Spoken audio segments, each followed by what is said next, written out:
Haleluya, haleluya Yesus. Terima kasih Yesus.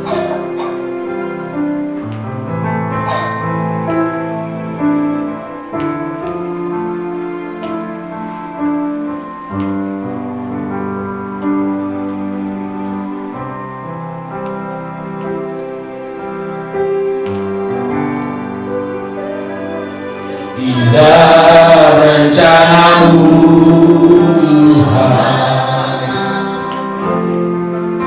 di dalam hidupku, walau tak tahu dan ku tak mengerti semua jalan-Mu, tak tahu. Ku tak tahu Tuhan, berat ku rasa,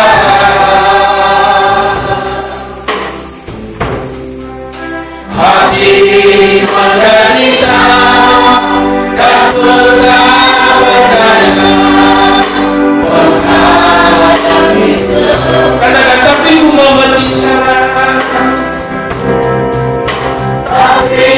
Ku mengerti sekarang, Kau tolong padaku.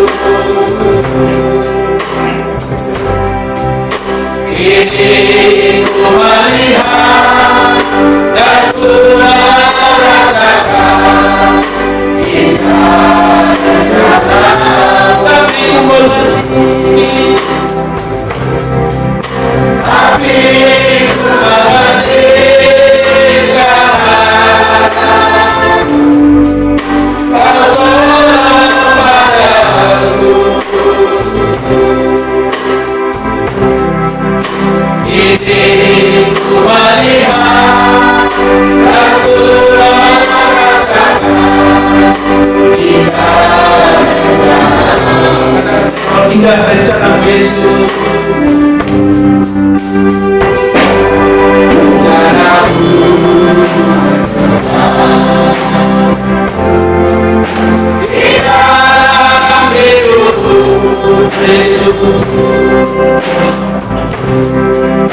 Walau ku tak tahu dan ku tak mengerti semua jalan-Mu, dulu ku tak tahu. Ku tak tahu Tuhan, berat ku rasakan, hati menderita dan ku tak berdaya, menghadapi semua, tapi ku mengerti. Tapi ku mengerti sekarang, Kau tolong padaku. Kini ku melihat dan ku merasakan indah rencana-Mu, tapi ku mengerti. Tapi ku mengerti sekarang Tuhan, Kau tolong padaku. Kini ku melihat dan ku merasakan indah rencana-Mu. Kini ku melihat, kini ku melihat dan ku merasakan indah rencana-Mu. Kini ku melihat, kini ku melihat dan ku merasakan rencana-Mu. Haleluya.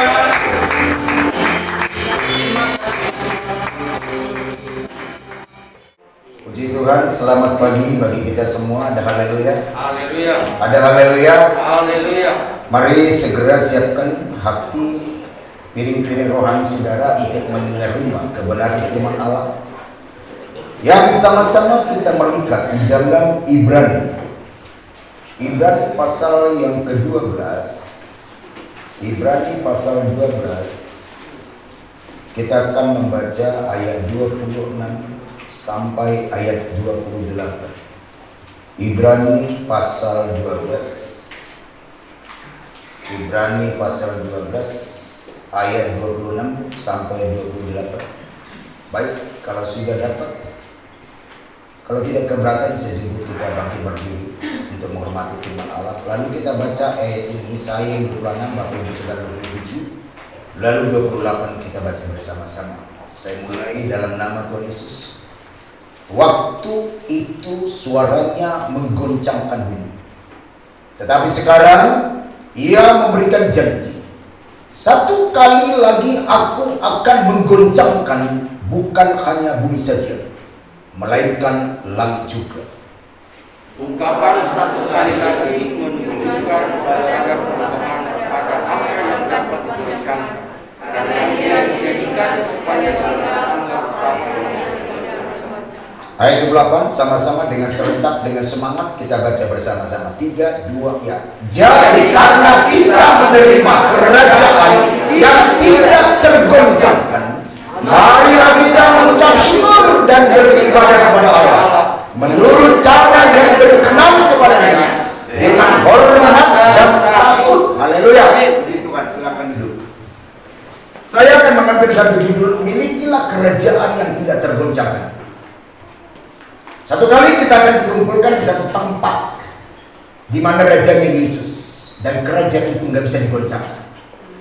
Tetapi di dalam ayat 26-27, satu kali saat nanti maka Allah akan menggoncangkan dunia ini. Dimulai dengan berbagai penyakit, dimulai dengan berbagai penyakit sampar yang menakutkan, dan lewat virus. Dan dikatakan di dalam Mazmur pasal 18 ayat 8 sampai 10, Allah akan menggoncangkan bumi. Jadi pelan-pelan saudara. Pertama digoncangkan dulu dengan kesukaran, dengan wabah, dengan kelaparan, dan banyak orang nanti tergoncang imannya. Dan puncaknya Allah akan menggoncangkan bumi sampai dasar-dasarnya. Dan oleh apa? Oleh goyangan itu sebab murka. Dan kalau Bapak Ibu Saudara, di dalam 2 Petrus kita lihat dulu, di dalam 2 Petrus pasal 3. 2 Petrus pasal 3 saya akan bacakan ayat 10, dikatakan di sana. Ayat 10 sampai 15. Tetapi hari Tuhan akan tiba seperti pencuri. Titik dulu. Pencuri itu nggak pernah datang ke rumah beritahu, Pak, saya mau masuk ke rumah Bapak mau mencuri. Tidak. Makanya dikatakan Yesus, waspada dan bersiap-siap. Yesus datang itu bagaikan seperti pencuri, artinya tidak diberitahu. Dan kalau saudara dalam kondisi itu iman kita sedang lemah, maka kita tidak, orang-orang akan disingkirkan. Kita tidak akan dinikahkan di pernikahan di awal-awal bersama Yesus. Maka itulah sebabnya dikatakan oleh Alkitab, tetapi hari Tuhan akan tiba seperti pencuri. Pada hari itu langit akan lenyap dengan gemuruh dan dahsyat. Unsur-unsur dunia akan hangus. Saudara melihat dalam sekejap saja ketika terjadi kebakaran Kejaksaan Agung, tidak bisa orang mematikan dalam sekejap. Tidak bisa. Tidak mampu dengan alat-alat apapun. Tunggu berapa jam. Nah nanti Allah akan hanguskan, kata Alkitab, langit dan lenyap semua. Dan unsur-unsur bumi akan hangus oleh nyala api. Dan dikatakan semua akan lenyap. Ayat 11. Jadi jika segala sesuatu akan hancur, maka dikatakan kamu harus hidup saleh. Haleluya. harus hidup suci, harus hidup saleh seperti Kornelius, saleh, takut Tuhan. Akhirnya ketika kita dengar nubuatan itu hari Kamis, sia-sia apa yang kita lakukan di masa yang lalu. Mungkin 10, 20, mungkin 25 tahun, mungkin bisa 30 tahun sudah ikut Tuhan. Habis sia-sia. Kita tertinggal. Sayang kan? Ibaratnya saudara sudah bekerja 20-30 tahun untuk Tuhan, tapi itu sia-sia. Kenapa? Karena kita ditemukan Tuhan tidak suci, tidak saleh. Dan Alkitab katakan di sini, dikatakan ayat 13, tetapi sesuai dengan janjinya kita menantikan langit yang baru dan bumi yang baru. Saya lompat ke 14. Sebab itu saudara-saudaraku yang kekasih, sambil menantikan semuanya itu, kamu harus berusaha. Sekali lagi saya katakan, kamu harus berusaha. Katakan amin. Supaya kamu tidak kedapatan, supaya kamu kedapatan, supaya kamu kedapatan tak bercacat dan tak bernoda di hadapan Allah Yesus. Dan dikatakan, dan anggaplah kesabaran Tuhan kita sebagai kesempatan bagimu dan saya untuk selamat. Jadi saudara jatuh bangun itu sedang sabar Tuhan. Tapi ada nanti satu kali Habakuk berkata, Hagai berkata, Allah itu sabar, tapi jangan sampai permainkan kesabaran Tuhan. Kita yang tertinggal. Maka dikatakan di sana saudaraku, apa dikatakan? Semua, 2 Petrus pasal 3, semua akan hangus. Saya tonton di televisi bagaimana itu kantor kejaksaan, tidak ada mampu memberhentikan api.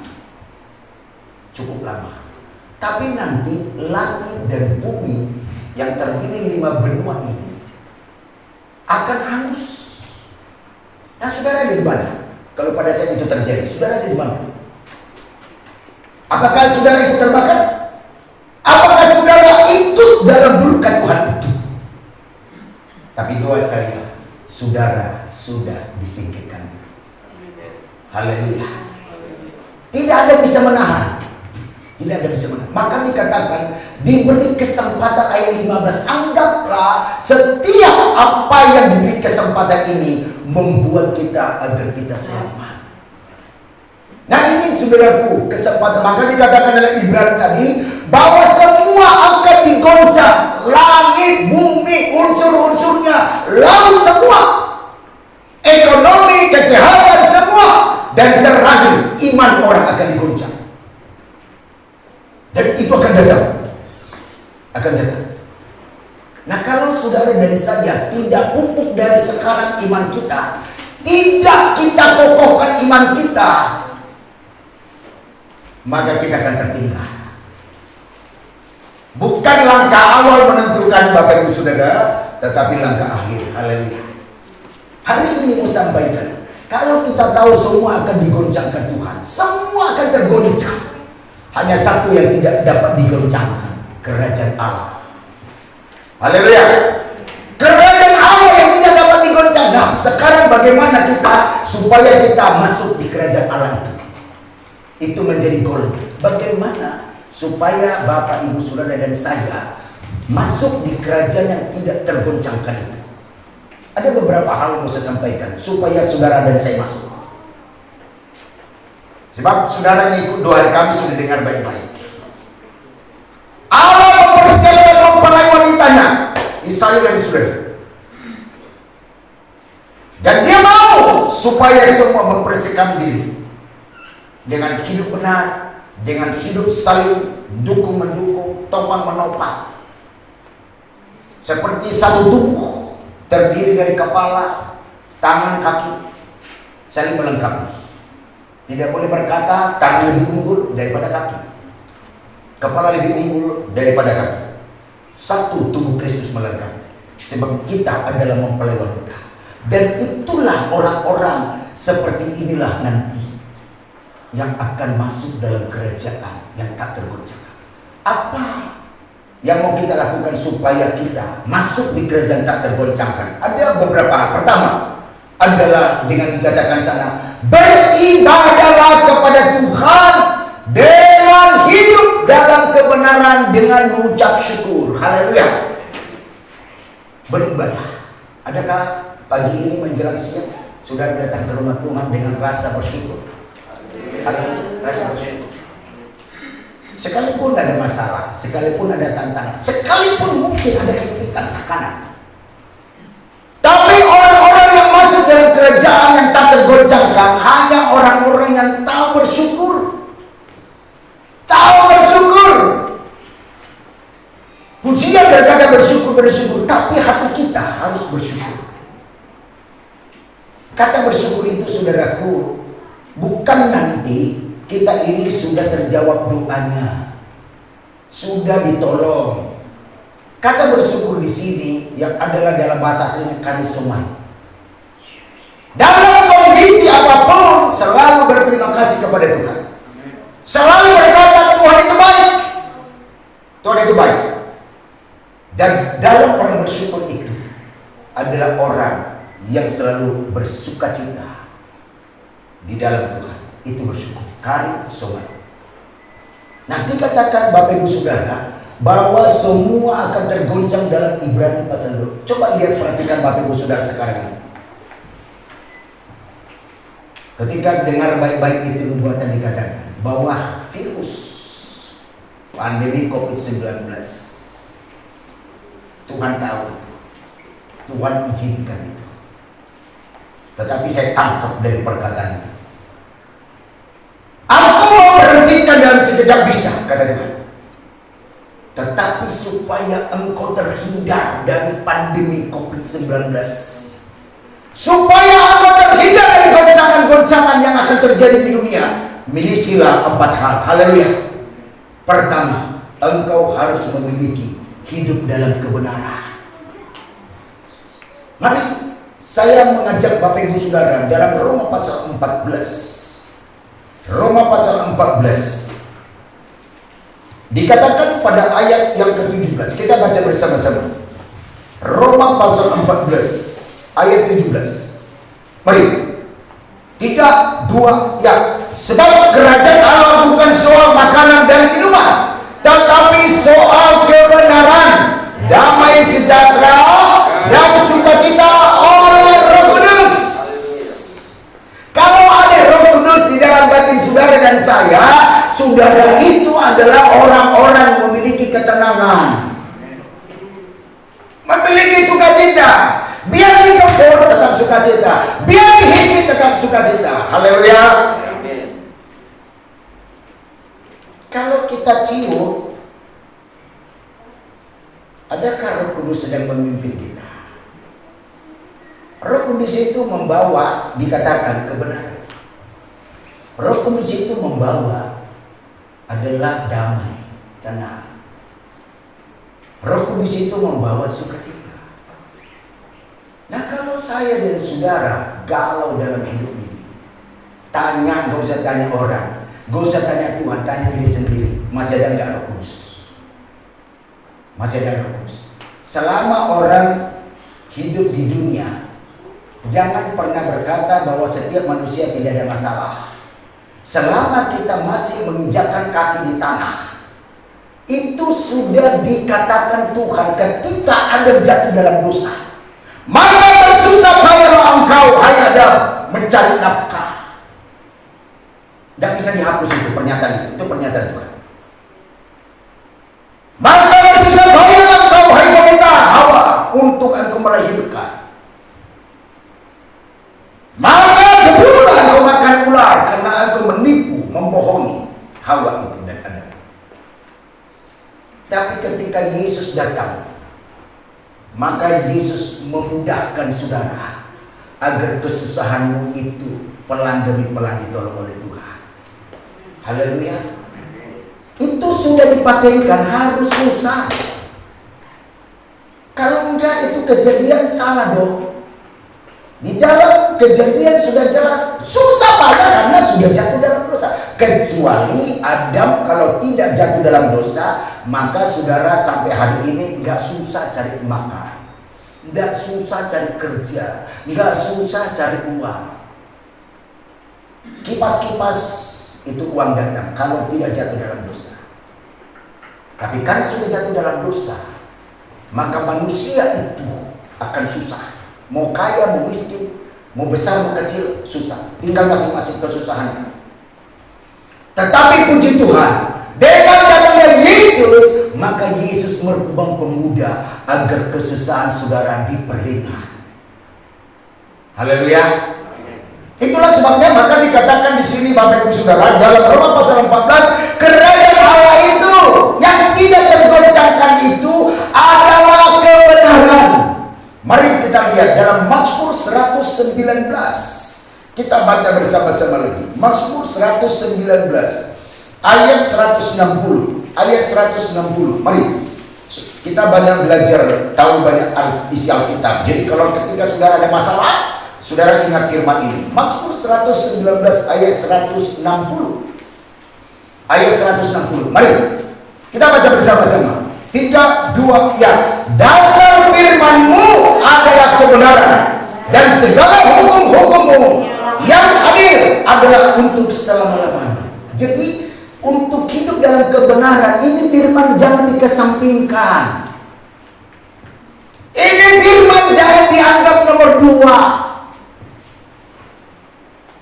Saking orang mendewakan Alkitab di zaman dulu, di zaman orang tua saya. Kalau katanya itu jam 6 menjelang jam setengah 7, katanya saya nggak pernah ketemu. Ada orang suka, ada katanya orang tahu, ada setan-setan yang lewat. Ada zaman dulu, ada kalau orang melahirkan takut setannya masuk di rumah, ditaruh Alkitab di bawah bantal. Nggak tahu itu menjadi satu apa budaya atau jadi satu apa itu.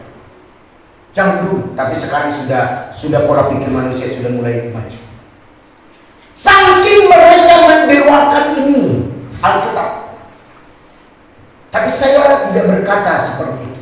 Isinya yang perlu di dalam hati kita, haleluya. Maka dikatakan oleh Alkitab di sini, dasar firman-Mu adalah kebenaran. Alkitab katakan untuk hidup masuk dalam kerajaan Allah, maka kita harus dalam kebenaran, hidup dalam firman Tuhan, hidup dituntun oleh firman Tuhan, bukan karena logika kita.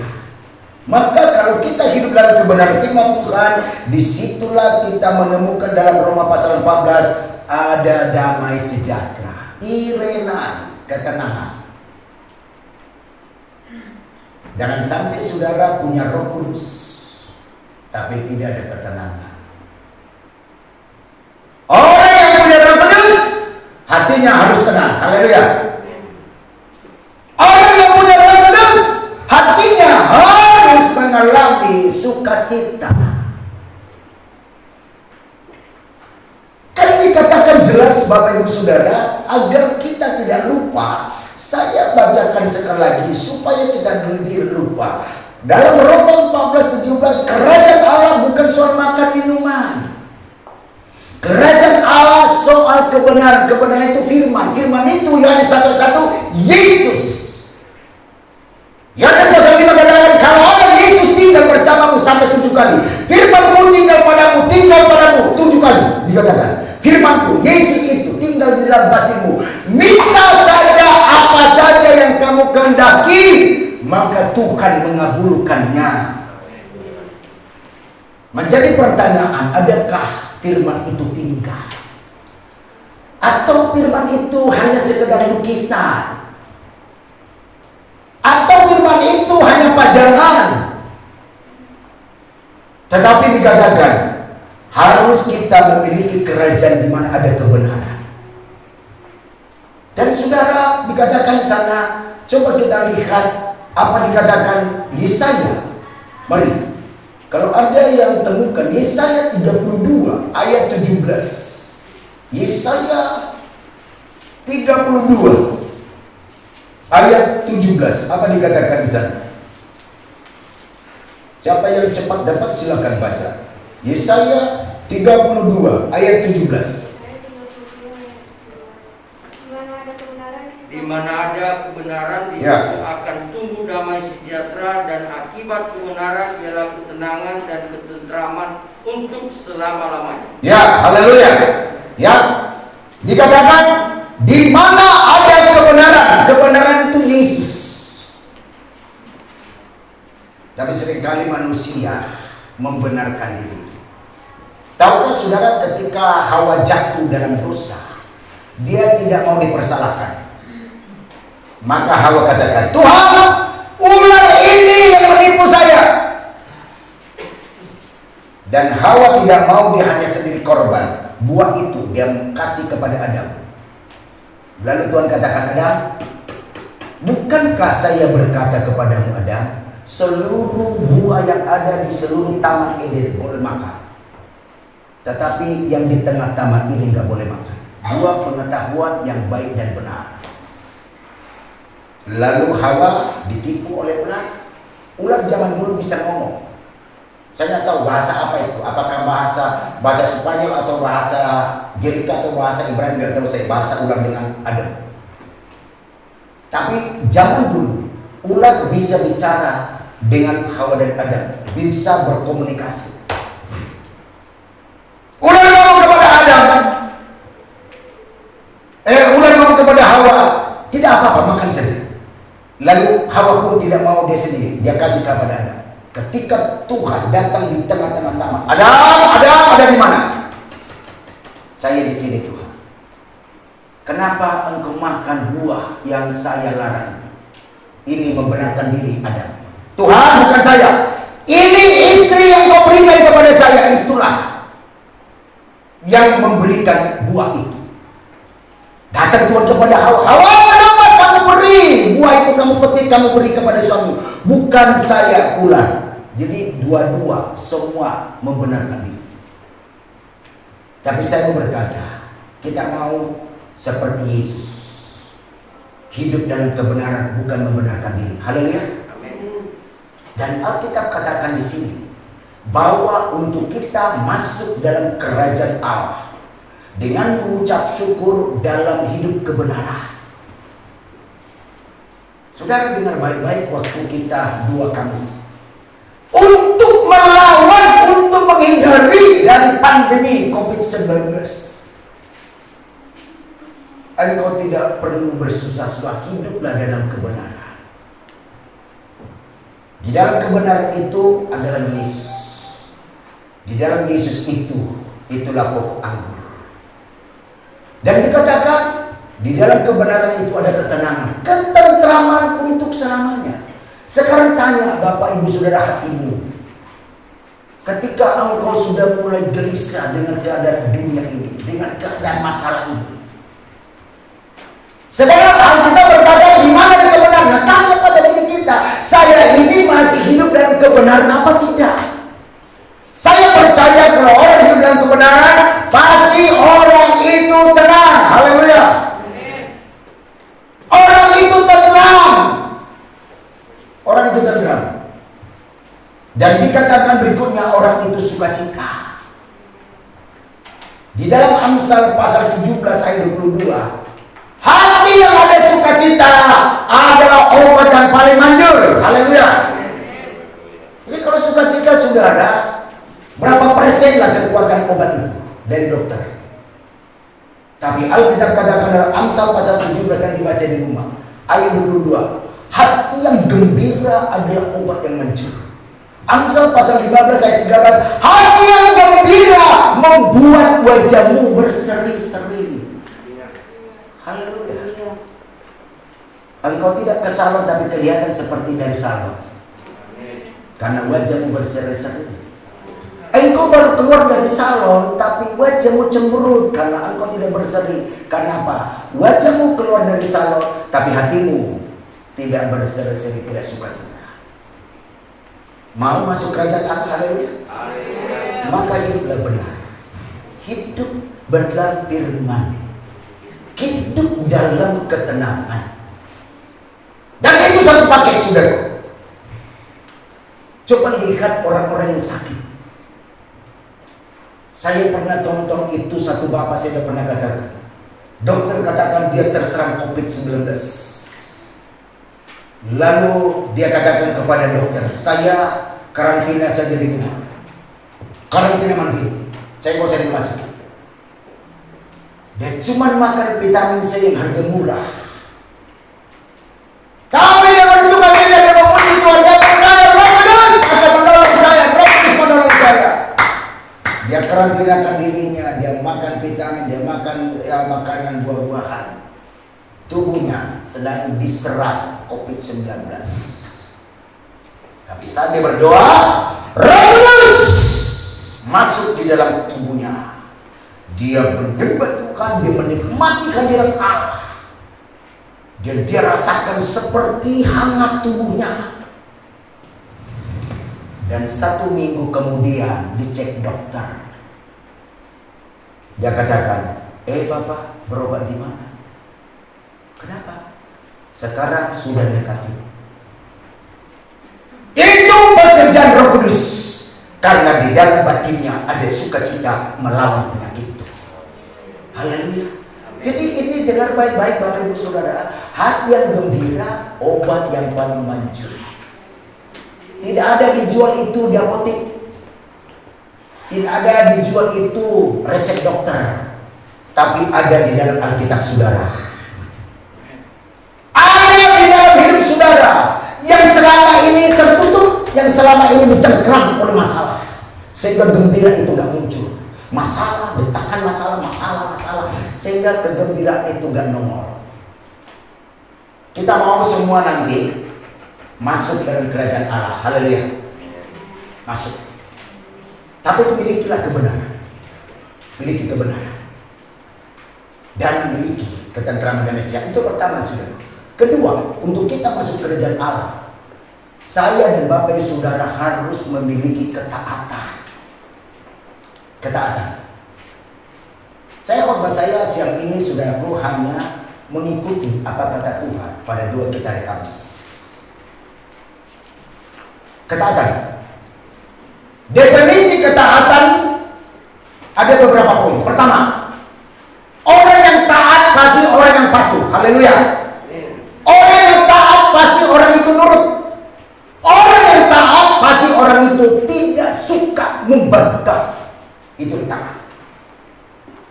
Tapi kalau saya dan saudara masih kurang patuh, kurang nurut, kurang kita meresponi dan suka membantah, maka kita tidak masuk dalam konotasi taat. Saya ambil satu contoh Abraham. Abraham ketika dipanggil dalam suasana nyaman di papanya Terah, semua lengkap, punya pembantu, punya uang, punya kekayaan berlimpah. Tapi kata Tuhan, Abraham keluar dari Ur Kasdim, keluar dari sana. Dia taat diikuti. Dan Tuhan tidak beritahu kemana. Tuhan tidak beritahu rumahnya di mana. Sementara dia ada di rumah papanya yang cukup besar. Papanya konglomerat. Keluar dari sana. Dia keluar dengan istrinya Sarah. Dia keluar dengan keponakannya Lot. Pada waktu itu umurnya 75 tahun. Tuhan mau akan memberkati engkau kemana pergi. Kemana engkau pergi aku berkati. Dan siapa yang mengutuk engkau akan kukutuk. Berjalan 1 tahun, 2 tahun, 3 tahun. Tidak ada pertolongan. Sampai 25 tahun. Bayangin. 25 tahun baru doanya dijawab. Tapi Abraham tetap taat. Abraham tetap taat. Dan ketika sudah 25 tahun, maka umur Abraham pada waktu itu 100 tahun. Umur Sarah 90 tahun. Barulah ada Ishak lahirlah. Setelah lahir, umur Ishak remaja, disuruh sembelih lehernya, taruh di atas mezbah. Taat bagi Abraham lakukan itu. Tapi saat pisau di leher, Allah katakan jangan apa-apakan anakmu. Allah sedang menguji ketaatan Abraham dan taat. Karena ketaatan Abraham, Karena kepatuhan Abraham, satu kata pun tidak ada Abraham suka membantah. Ketika ribut dengan Lot, bertengkar gembalanya Lot dengan gembalanya Abraham, Abraham itu mengalah. Saya katakan, sifat Abraham itu perhatikan. Kita orang-orang tua perhatikan baik-baik. Sifatnya Abraham itu taat, patuh, dengar-dengaran, tidak membantah. Maka sifat itu turun ke anaknya Ishak. Dengar baik-baik apa yang dikatakan oleh suara Tuhan. Bila mana engkau hai orang tua hidup benar di hadapan Tuhan, anakmu secara otomatis akan hidup benar. Bila mana engkau orang tua yang datang hari Kamis takut akan Tuhan, maka anak-anakmu akan takut akan Tuhan. Jangan salahkan anakmu kalau satu kali anakmu berontak, kalau engkau suka berontak. Turun. Abraham itu tidak suka membantah. Ketika Melkisedek gembalanya mengajarkan firman kepada Abraham, Abraham tidak membantah. Abraham tidak membantah, dia lakukan. Saya tidak usah buka ayatnya, nanti dia hidup. Tidak membantah. Dan dia patuh. Itulah sebabnya maka Tuhan mengkategorikan Abraham menjadi sahabat Allah. Sahabatnya itu, saudara, sahabatnya camat aja saudara enak. Sahabat bupati aja saudara bangga. Ini sahabatnya Tuhan. Kenapa? Abraham itu patuh. Abraham itu taat. Abraham itu nurut. Coba perhatikan dia nanti di rumah di Alkitab. Sejarahnya Abraham mulai dari umur 75 tahun setelah menjadi orang percaya. Umur 75 tahun baru Abraham percaya dan mengakui adalah Allah. Terus sampai menjelang matinya pun Abraham itu pertama dia taat, patuh, tidak suka membantah. Ketika disuruh Tuhan mempersembahkan anaknya, Abraham tidak sedikit pun komentar. Tidak ada kata, Tuhan engkau sudah berikan anak pada usia 100 tahun. Sekarang engkau minta suruh sembelih. Enggak, Abraham kali ini siap. Apa kata Tuhan? Siap Tuhan. Apa kata Tuhan? Siap Tuhan. Dia bawa anaknya ke gunung, ke Bukit Muria. Untuk kita bisa masuk dalam kerajaan Allah, Bapak Ibu Saudara, selain hidup benar, hidup damai sejahtera, hidup sukacita, saudara dan saya perlu taat. Haleluya. Perlu patuh. Abraham, apakah pernah Abraham? Pernah Abraham tidak ada uang, tidak ada gandum. Itulah sebabnya dia pergi ke Mesir. Tapi di Mesir, Raja Firaun berkata, Abraham, aku tidak bisa mengganggu keluargamu, istrimu. Dari situlah Firaun kasih domba, kasih berkah. Dan begitu juga pengalaman anaknya Ishak. Pernah kesulitan, kelaparan, digerang. Ishak pun gak pernah suka bantah. Ada katakan tinggal Ishak digerang. Kejadian 26. Ishak pun tinggal. Jadi karakternya Abraham saudaraku turun ke anaknya. Anak bapaknya patuh, bapaknya nurut, bapaknya tidak suka membantah, anaknya pun nurut, patuh, tidak suka membantah. Mau seperti itu anak kita? Haleluya. Jadi dimulailah dari kita orang tua. Tidak usah kau siapkan kata-kata yang keras. Tidak usah kau siapkan cambuk. Tidak usah kau siapkan rotan. Cukup aja berdoa. Anakku anak yang baik, anakku anak yang diberkati, anakku anak yang manis, anakku anak yang taat patuh pada firman. Maka saya percaya setiap malam itu engkau sampaikan, setiap malam engkau sampaikan, maka jadilah anakmu seperti Abraham dan Ishak. Tidak usah kita berargumentasi, duduk saja. Baca baik-baik sejarahnya Abraham. Pastoris sedang masuk dalam pembacaan Kejadian. Saya lihat itu. Bagaimana profilnya Abraham sampai sekarang sudah masuk kita pembacaan Kejadian 28. Sampai kepada jodoh pun disiapkan Tuhan untuk Ishak.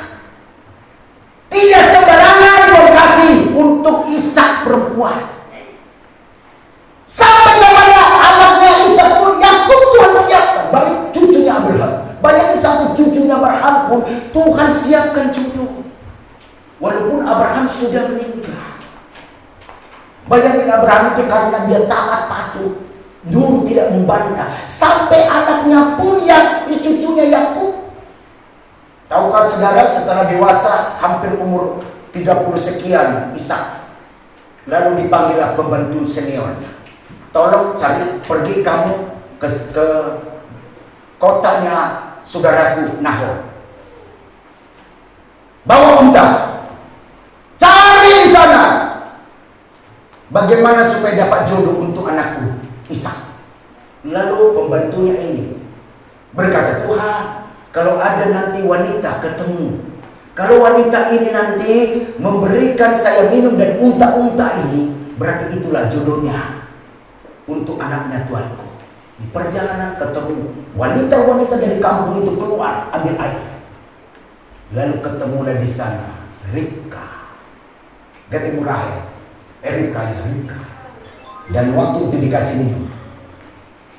Saya perhatikan kepatuhan Abraham membawa sampai kepada jangankan berkat untuk Ishak, sampai jodoh. Sampai jodoh anaknya, sampai jodoh cucunya pun disiapkan. Sehingga rumah tangga anaknya, rumah tangga cucunya Yakub, itulah cikal bakal daripada Yakub di sekarang. Anak-anaknya Yakub. Anaknya Yakub 12. Dari 12 jadi 70. Dari 70 menjadi 600.000. Hampir kurang lebih 3 juta. Itulah yang ada di Mesir. Itu adalah cucu buyutnya Abraham. Saudara lihat 3 juta itu 600.000 laki-laki umur 20 tahun ke atas tidak dibiarkan menderita di Mesir. Tuhan keluarkan mereka untuk menuju tanah Kanaan yang penuh berkelimpah. Jadi itu generasi keberapa? Coba hitung, generasi keberapa itu yang 3 juta itu? Dimulai dari siapa? Abraham seorang pribadi. Coba kita baca di dalam Ibrani, atau lebih jelasnya Yakobus pasal 2. Yakobus pasal 2. Mari kita baca bersama-sama. Yakobus pasal 2 ayat 21 sampai 23. Mari kita baca bersama-sama. Yakobus pasal 2. Yakobus pasal 2 ayat 21 sampai 23. Saya menunggu sampai Bapak Ibu Saudara dapat. Kalau sudah dapat, katakan amin. Kita baca bersama-sama. 3, 2, ya. Bukankah Abraham Bapa kita dibenarkan karena perbuatan-perbuatannya ketika ia mempersembahkan Ishak anaknya di atas mezbah? Kamu lihat bahwa iman bekerja sama dengan perbuatan-perbuatan, dan oleh perbuatan-perbuatan itu iman menjadi sempurna. Dengan cara demikian jelaslah nas yang mengatakan, lalu percaya Abraham kepada Allah, maka Allah memperhitungkan hal itu kepadanya sebagai kebenaran. Karena itu Abraham disebut sahabat Allah. Iman tanpa perbuatan kosong. Perbuatan di sini adalah patuh, taat, tidak membantah. Itu perbuatan. Semua kita ini rata-rata punya iman.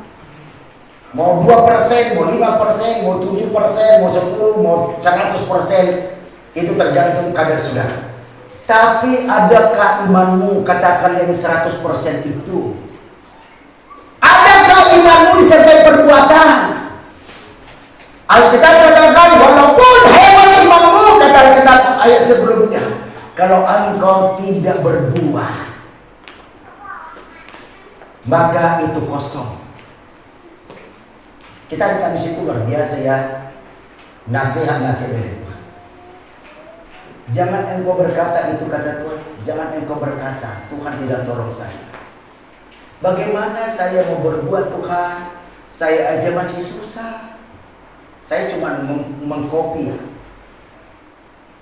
Bagaimana saya mau melakukan? Saya aja masih susah. Tapi Tuhan ngomong, bukan soal besar kecilnya yang kau lakukan, Di tengah-tengah engkau sulit, engkau berbuat sesuatu sekecil apapun, kata Tuhan, doa hari Kamis dengan suara sekecil apapun, aku perintahkan malaikat untuk mencatat segala perbuatan itu di kitab kehidupan. Mau kecil, mau besar, apalagi dikatakan baik atau jahat, semua perbuatan dicatat. Saya mendengar itu, saya merinding. Saudara mungkin dengan saya bisa tutup rapat kelakuan kita. Orang lain bisa nggak tahu. Tapi saya mau berkata, kata Tuhan sesuai dengan firman Allah. Perbuatan kita, mau baik, mau jahat, tiap hari 24 jam. Alkitab berkata, dan Tuhan juga menyampaikan pesan, dicatat malaikat. Engkau mungkin, hai bapak, tidak dilihat istri. Engkau mungkin bapak ibu tidak dilihat anak. Dan engkau pun mungkin anak tidak dilihat orang tuamu. Apa yang kau perbuat? Tapi setiap perbuatanmu yang baik dan yang jahat, semua dicatat di kitab kehidupan. Dan pada saat penghakiman nanti, maka Allah Yesus akan memanggil malaikat tukang catat itu. Dipanggillah namanya, hai, panggil namanya, contoh A. Dilihat tanggal sekian, bulan sekian, jam sekian, engkau melakukan hal yang benar, yang baik, menopang pelayanan, memberkati orang, menjadi berkat. Tepuk tangan, Tuhan berkata, mantap. Tapi ketika di tengah perjalanan, gara-gara ada masalah, engkau cilik, engkau melakukan lagi yang jahat, dicatat, maka ditimbanglah nanti, ditimbang di pengadilan. Itu Yesus adalah hakim yang paling adil di dunia. Dan apa yang tercatat di buku kehidupan akan ditayangkan bagaikan kita nonton video hidup kita. Saudara tidak bisa berbohong. Saudara mungkin bisa lupa tanggal sekian, bulan sekian, jam sekian, engkau melakukan satu kejahatan di mata Tuhan. Engkau berkata, aku lupa Tuhan. Tetapi catatan buku kehidupan tidak lupa. Maka Tuhan akan buka wawasan kita, buka pikiran kita, sehingga kita ingat apa yang kita perbuat itu. Kalau kita tahu itu, mari mulai hari ini sebelum terlambat, hiduplah benar di hadapan Tuhan. Haleluya. Hiduplah patuh, hiduplah berkenan, supaya masuk dalam kerajaan Allah. Tuhan tidak inginkan satupun, benar baik-baik, Tuhan tidak inginkan satupun umatnya binasa. Sampai dikatakan firman Allah, Allah beri sabar, kesabaran, kesempatan. Allah sabar memberi kesempatan supaya saya dan Bapak Ibu Saudara selamat. Mau patuh, haleluya. Mau taat, haleluya. Kita mau patuh. Kita mau patuh, taat. Itulah sebabnya kita lihat Abraham, ketaatannya, kepatuhannya, kenurutannya, ketidakmaunya membantah. Maka kita lihat semakin tua, sampai kuburan istrinya pun, ketika istrinya duluan meninggal, sampai kuburan istrinya pun disediakan orang orang yang tidak kenal Tuhan. Dikatakan, hai Tuhan Abraham, kuburkanlah istrimu. Pada waktu itu umurnya Sarah 127 tahun. Setelah Ishak menikah, kuburkanlah. Karena Abraham ini patuh, taat, dan tidak suka membantah. Mungkin kita sudah sering mendengar tentang ketaatan Yesus. Mungkin kita akan berkata, oh dia Tuhan. Tapi Abraham manusia sama dengan saya dan saudara. Liku-likunya Abraham itu panjang. Pernah dia tidak ada apa-apa, pernah dia kelaparan, pernah dia kesulitan, 25 tahun dia tidak punya anak, pernah dia disuruh supaya anaknya disembelih, pernah dia menghadapi 5 raja raksasa, 5 raja. Tapi 5 raja itu kalah. dikalahkan oleh Abraham. Karena itu konsep hidupnya taat. Mari kita poin kedua, belajar kita untuk terus taat pada firman Tuhan. Patuh. Dan yang paling terakhir itu dikatakan, jangan suka membantah. Salah satu contoh dari kitab yang suka membantah, yang tidak asing lagi, Saul. Hebat Saul itu dibanding dengan Samuel. Kekuasaan dia punya, uang dia punya, nama dia punya untuk orang Israel. Tapi dia membantah pada Samuel. Karena Samuel sudah tua, rambut sudah putih, berjalan sudah bungkuk. Maka dia membantah pada Samuel sebagai nabi. Maka Samuel katakan, hei Saul, sekalipun engkau raja, Allah pecat. Itu kata Kisah pasal 13:22. Bukan disingkirkan, dipecat dalam bahasa Inggris. Siapa yang sudah mahir, pintar bahasa Inggris, baca itu. Dipecat. Itu karena membantah. Karena itulah untuk kita masuk dalam kerajaan Allah perlu kita taat. Setuju? Haleluya. Amin.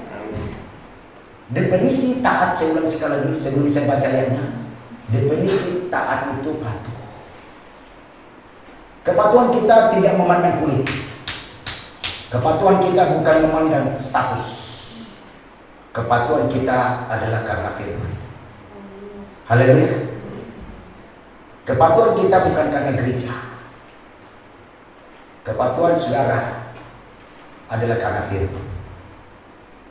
Saudara bukan patuh karena manusia, tapi saudara patuh karena firman. Firman yang memberkati, firman yang akan memulihkan, dan firman yang akan mengangkat saya dan saudara. Karena itu mari kita coba baca. Kita melihat Yeskel sebelum saya masuk poin ketiga keempat. Ketiga keempat ini tidak banyak, ya. Di dalam Yeskel pasal 11. Mari kita juga baca bersama-sama. Yeskel pasal 11. Yeskel pasal 11 ayat 19, 20. Yeskel pasal 11. Yeskel pasal 11 ayat 19, 20. Mari kita baca bersama-sama. 3, 2, ya. Aku akan memberikan mereka hati yang lain dan roh yang baru di dalam bagi mereka. Juga aku akan menjauhkan dari tubuh mereka hati yang keras dan memberikan mereka hati yang taat, supaya mereka hidup menurut segala ketetapanku dan peraturanku dengan setia. Maka mereka akan menjadi umatku dan aku akan menjadi Allah mereka. Kalau kita diangkat oleh Tuhan menjadi umatnya, maka saya percaya pasti Tuhan pelihara kita. Haleluya. Kalau Tuhan panggil pilih kita menjadi umatnya, seperti Abraham sahabatnya. Coba lihat di pejabat-pejabat, siapa yang bersahabat dengan pejabat pasti dapat kemudahan. Siapa yang bersahabat dengan konglomerat pasti punya kemudahan. Kalau saudara bersahabat dengan Tuhan, Tuhan akan permudah hidup kita. Haleluya. Dan untuk menjadi sahabatnya, kata tadi dalam Yakobus, hidup taat, mudah diperkatakan, tapi kita harus berjuang untuk melakukannya. Itu dikatakan di sana. Yang kedua, yang ketiga adalah untuk kita bisa masuk kerajaan Allah. Kita sudah dengar itu waktu itu berstudi pendalaman Alkitab, sudah sampai rampung, sudah tahu semua teorinya ya. Dari manusia diciptakan sampai jatuhnya Adam, sampai Yesus, sampai kematian, sampai penyingkiran gereja, sampai 1000 tahun damai, dan sampai Yerusalem baru. Sudah kita dapat itu. Saya sudah berikan itu kepada Bapak Ibu Saudara. Dan kalau satu kali saya dipanggil Tuhan, saya sudah selesai menyampaikan berita itu. Tidak ada lagi nanti saudara akan bertanya. Saya sudah berikan tentang dunia dijadikan dan tentang Bapa, Anak, Roh Kudus dan penyikilan gereja 1000 tahun damai, kedatangan Yesus mempelai pria, mempelai wanita yang menyongsong di awan-awan. Berita itu sampai. Karena itulah ketika di rumah ulang kembali itu. Ulang kembali. Satu kali kita akan ditatkan itu. Moga-moga supaya saudara punya dokumen sejarah, Alkitab sejarah untuk minimal kedatangan Tuhan kedua kali. Secara garis besar. Tapi di dalam garis besar itu ada yang disebut kerajaan Allah. Yesus menjadi raja. Yesus menjadi kepala pemerintahan. Dan untuk bisa masuk dalam kerajaan itu ada pintu, saudaraku, ada pintu. Ada pintu. Dan lewat pintu adalah Yesus. Dan lewat pintu itu harus hidup benar. Lewat pintu itu harus taat. Lewat pintu itu yang ketiga ini, setia. Setia. Kesetiaan itu saya mau berkata begini. Orang setia itu adalah apabila, benar, dengar baik-baik. Orang setia itu adalah apabila dia menghadapi tantangan, masalah, persoalan, himpitan. Maka orang itu bila mana dia bertahan, bila mana dia bertahan dalam imannya dan mengungkapkan masalahnya itu kepada Tuhan, maka Allah setia akan menepati janjinya untuk menolong. Haleluya. Bertahan dalam iman, itu garis bawah, itu garis besar. Bertahan, itu ayat emasnya. Bertahan dalam tekanan, dalam himpitan.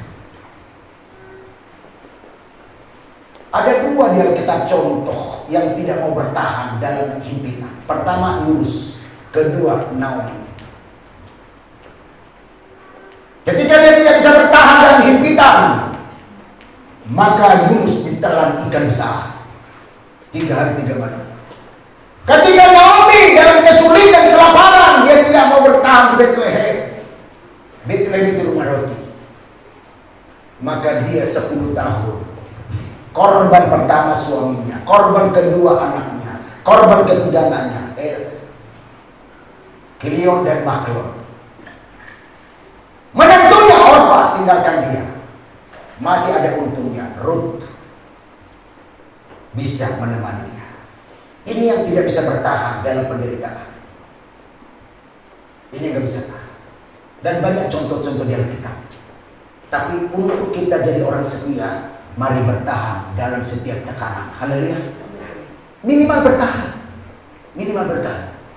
Maka Yesus pernah berkhotbah, siapa yang bertahan sampai kesudahan alam, maka dia akan selamat.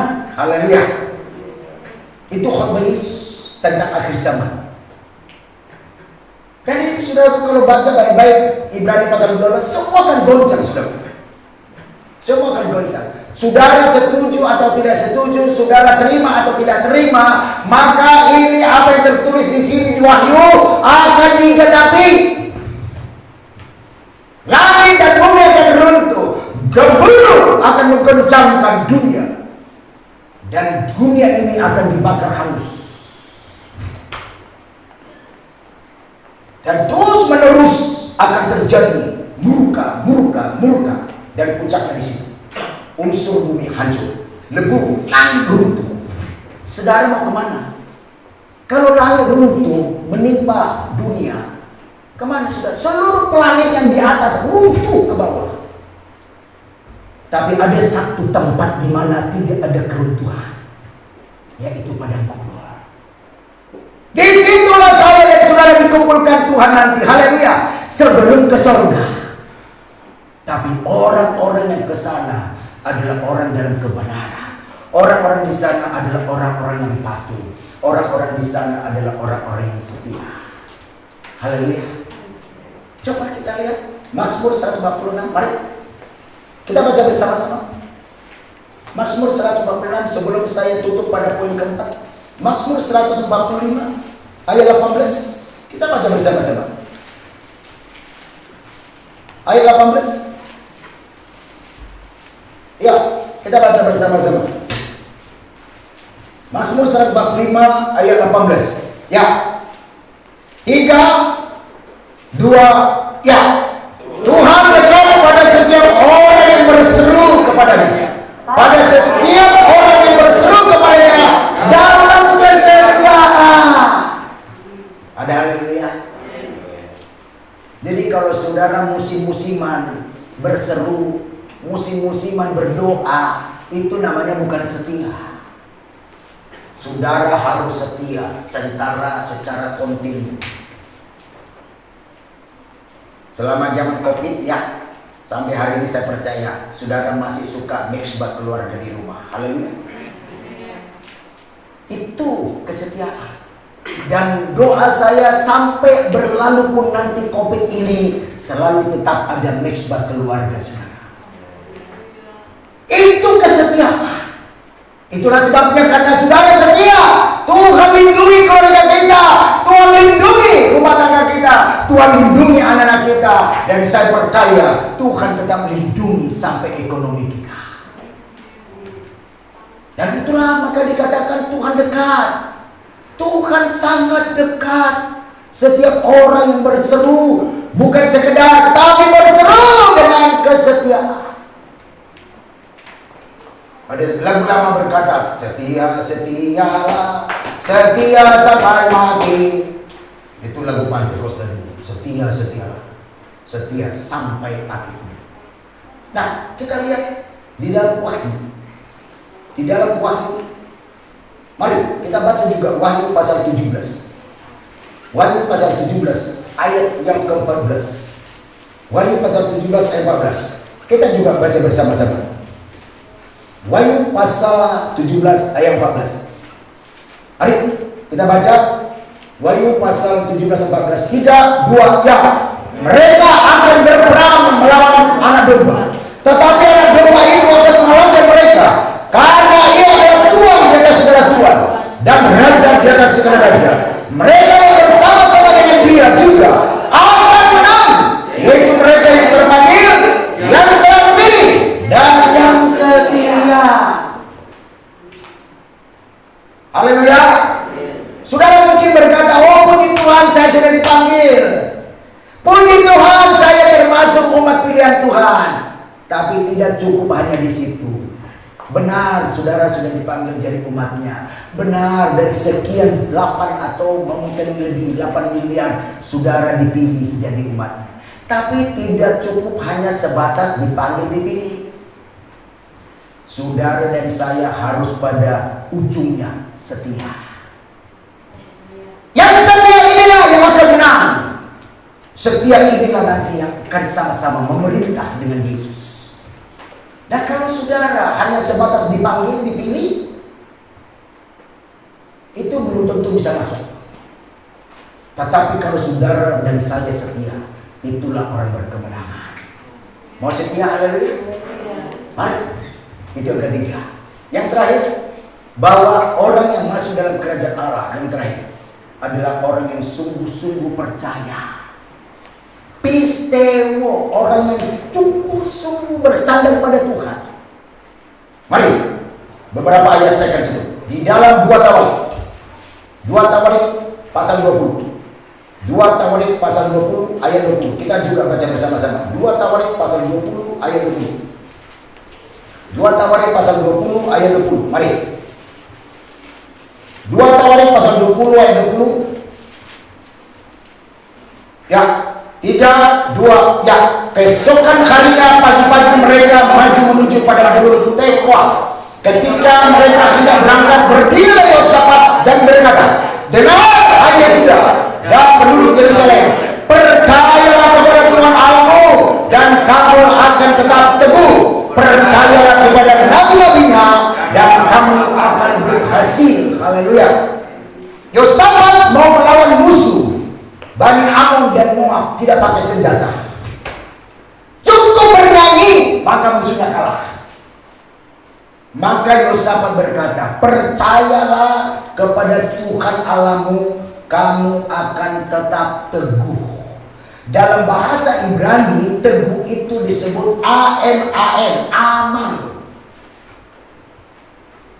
Maka definisi aman itu adalah kokoh, dilindungi, dipelihara, diasuh. Orang yang percaya, orang yang pesteu, orang yang bersandar kepada Tuhan akan dilindungi oleh Tuhan.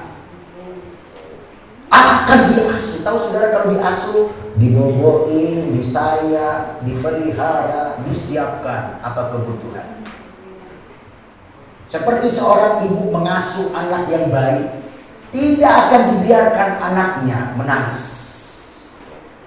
Ketika popoknya mungkin pipis, diganti popoknya. Ketika dia mungkin haus, dia kasih minumannya. Diasuh dengan baik. Seperti itulah Tuhan membuat kita diasuh. Haleluya. Disayang. Tidak dibiarkan kita lama-lama menangis. Adakah ibu membiarkan anaknya lama menangis? Ketika ibunya sedang memasak, anaknya mungkin ada di tempat tidur, langsung ibu ini tinggalkan masakannya. Dia lihat, anak saya lagi apa? Saya percaya mungkin kita menangis, tetapi Tuhan akan mengasuh, melindungi saudara. Itulah sebabnya saudara dan saya sampai hari ini masih dilindungi dari pandemi COVID-19. Haleluya. Karena saya percaya saudara dan saya masih satu komitmen bersandar pada Tuhan. Dan dikatakan percayalah kepada nabi-nabinya. Percaya kepada nabi-nabinya, kamu akan berhasil. Kata berhasil di sini dalam bahasa Ibrani SALCH, syalat. Yang artinya menjadi kuat, menjadi besar, dan melampaui segala akal pikiran. Jadi harus percaya, bersandar. Dan kalau kita percaya sungguh-sungguh, maka kita semua dalam lindungan kuasa Tuhan. Ada haleluya? Inilah uraian-uraian yang boleh saya sampaikan. Dan saya akan tutup dengan satu ayat penutupnya, Keluaran pasal 19. Ini menjadi penutupnya. Kita baca bersama-sama. Keluaran pasal 19 ayat yang kelima. Keluaran pasal 19, mari pelayan-pelayan maju ke depan. Keluaran pasal 19 ayat kelima, kita baca bersama-sama. Kalau kita sungguh-sungguh apa yang Tuhan tahu bagi kita. Keluaran pasal 19 ayat 5. Baik, kita baca bersama-sama. 3, 2, ya.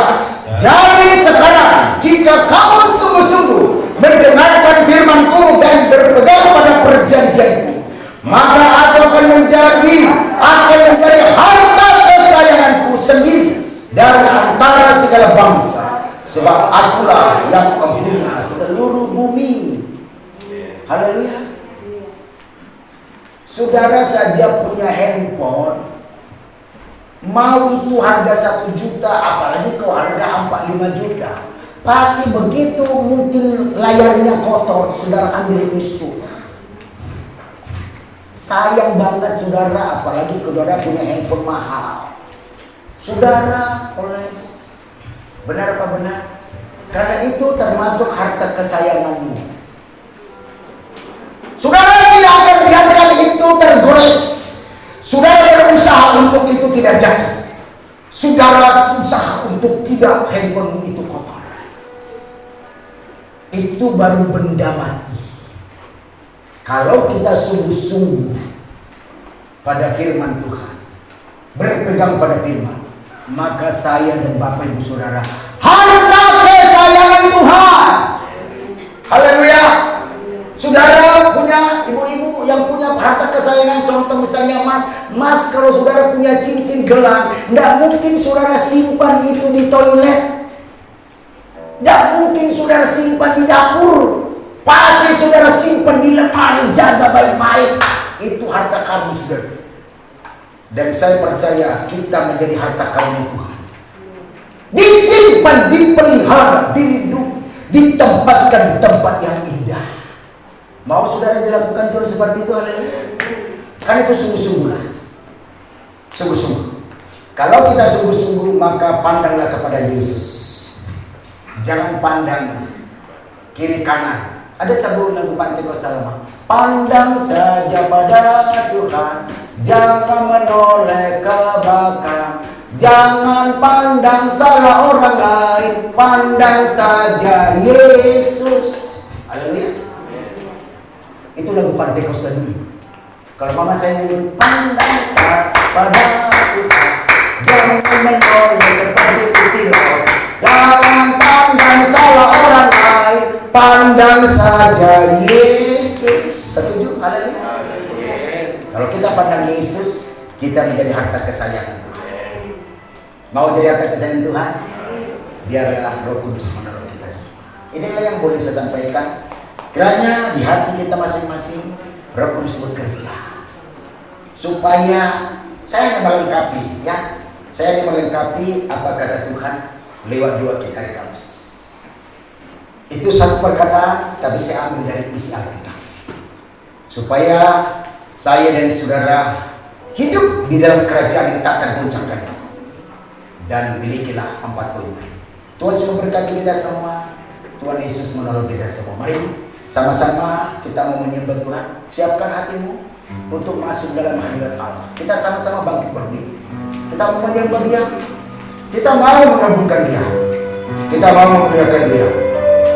Banyak perkara yang tak dapat mengerti. Haleluya, haleluya. Terima kasih Tuhan. Haleluya, haleluya. Terima kasih Tuhan. Haleluya.